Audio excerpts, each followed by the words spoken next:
Hello everyone welcome to my channel. आज चाहिँ म तपाईँलाई क्रिस्टियानो रोनाल्डोको चाहिँ लाइफबाट सिक्न सकिने होइन लेसनको बारेमा म बताउँदैछु। फर्स्ट चाहिँ कहिले पनि झुटो नबोल्ने है। उहाँले डक्टरलाई अस्थमा को बारेमा बताउनु भएन नि त। उहाँलाई अस्थमा थियो र उहाँले प्रब्लम छ भन्दाखेरि डक्टरले प्रब्लम छ भन्दाखेरि छैन भनेर भने डाँट्नु भयो नि त, किनभने दिँदैन खेल्नको लागि त्यहाँ सेलेक्ट नगर्ला भनेर त्यो झुटो बोल्नुभएको थियो। त्यो झुटोको कारणले गर्दाखेरि उहाँले गेम खेल्न सक्नु भएन। गेम खेल्न नसकेको कारणले उहाँ घर जान परिसकेको थियो, तर उहाँको एकजना साथीले बचाउनु भएको थियो कि होइन। त्यही भएर कहिले पनि झुटो नबोल्नु। सत्यले गर्दाखेरि थोरै दुःख पाउनुहुन्छ भने नि त्यो सत्यले तपाईँलाई जोगाइराख्छ कि होइन। अलिकति दुःखले फरक पर्दैन, तर तपाईँले झुटो बोलेर गर्नुभन्दा त त्यो झुटोको आयु हुँदैन, झुटो टिक्दैन बताइन्छ नि त है। त्यही भएर एकदम राम्रो सत्य बोल्नु, असल मात्र बोल्नु। अरूको पोइन्ट पनि हो यो होइन, झुटो नबोल्ने कुराहरू। किनभने झुटो बोलेर एक दुई दिनको लागि त झकाउन सकिन्छ, तर त्यसको आयु हुँदैन नि त। र झुटो बोलेर त्यो पाएको त्यो इज्जत त्यो उहरूले खुसी दिँदैन के है। अर्को सेकेन्ड पोइन्ट है, मलाई एकदमै धेरै मन परेको बहाना नबनाउने है। हामी केही कुराहरूमा कति धेरै बहानाहरू बनाइरहेको हुन्छ नि त। आज त्यहाँ जान पाएन, गर्दाखेरि घरमा यस्तो थियो उस्तो थियो, भाडा थिएन, यस्तो थिएन उस्तो थिएन भनेर के उहाँको बाबा बित्नु भयो भनेर फोन आएर उहाँ एयरपोर्ट जाँदा पनि अनि उहाँ जानु भएन कि, किनभने मैले बहाना बनाउनु हुँदैन। म गएर पनि अब हुनेवाला केही पनि छैन, बिति त सक्नुभयो भनेर उहाँ एयरपोर्टबाट फर्किनु भएको क्या, गेमको लागि फेरि फर्किनु भएको। त्यो गेमबाट अनि उहाँले झन् अझै धेरै सक्सेस पाउनुभएको क्या है। त्यही भएर कहिले पनि बहानाहरू नबनाउनु र मेहनतमा एकदमै मन लगाएर तपाईँले मेहनत गर्नुभयो भने हरेक चिज पाउनुहुन्छ।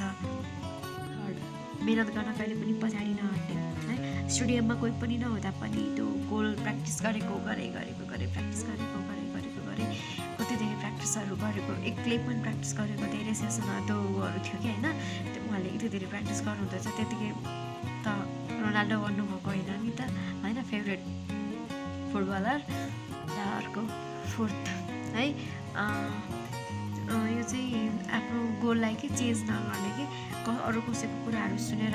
उहाँको बाबाले सुरुमा उहाँको बाबाले सपोर्ट नै गर्नुभएको थिएन कि, यस्तो हावामा सपना देखेर हुन्छ, मेहनत गर्नुपर्छ, काम गर्नुपर्छ भनेर सम्झाउनुहुन्थ्यो। त्यो कुराहरू राम्रो हो, मेहनत गर्नुपर्छ, काम गर्नुपर्छ। तर तपाईँले देखेको सपना, तपाईँले देखेको त्यो गोल अरूहरूले कसैले केही बिचमा भनिदियो भन्दैमा होइन, फुर्काउँदैमा फुरुक्क पर्ने, फेरि ओहो तिमीले त सक्दैन कि थियो भन्दाखेरि फेरि निराश हुने, छिनमै त्यो हुने खालको पनि हुँदैन भनेर नि। उहाँको बाबाले उहाँले जम्मा गर्नुभएको पैसा खर्च गरिदिँदा पनि उहाँले त्यो सपनालाई चेन्ज गर्नुभएको थिएन, अझै मेहनत गरेर जानको लागि गर्नुभएको थियो। उहाँको हजुरआमाले पैसा दिएर जान त पाइहाल्नुभयो। र त्यही भएर पनि आफ्नो सपनालाई कहिले पनि चेन्ज नगर्नु, घरपरिवारको सपोर्ट नभयो र प्रुफ गरेर देखाउनु कि त्यो कुरा म गर्न सक्छु भनेर है। अनि घरपरिवारले पनि सपोर्ट गरिहाल्नुहुन्छ नि त। सुरुमा त अब अलिकति नदेखेसम्म त घरपरिवारलाई विश्वास गर्न गाह्रो हुन्छ नि त होइन। विश्वास दिलाउन तपाईँको काम हो। सधैँ साँचो बोल्नु, मेहनत गर्न कहिले पनि पछाडि नहट्नु, कसैले केही भन्यो भनेर आफ्नो सपनालाई पछाडि हटाउने काम नगर्नु। आफ्नो सपनाको लागि एकदम मेहनत गरेर अगाडि बढ्नु, त्यो सपनाले तपाईँलाई खोजेको छ, एकदम अवश्य पाउनुहुन्छ। र बहानाहरू नबनाउनु है, मैले हुँदैन कि सक्दिनँ कि मेरो फाइनेन्सियल यस्तो छ उस्तो छ भनेर के। र आफ्नो काम र आफ्नो सपनामा फोकस हुनु। हरेक चिजले तपाईँलाई पछ्याउँदै आउँछ। Thank you everyone, keep supporting me.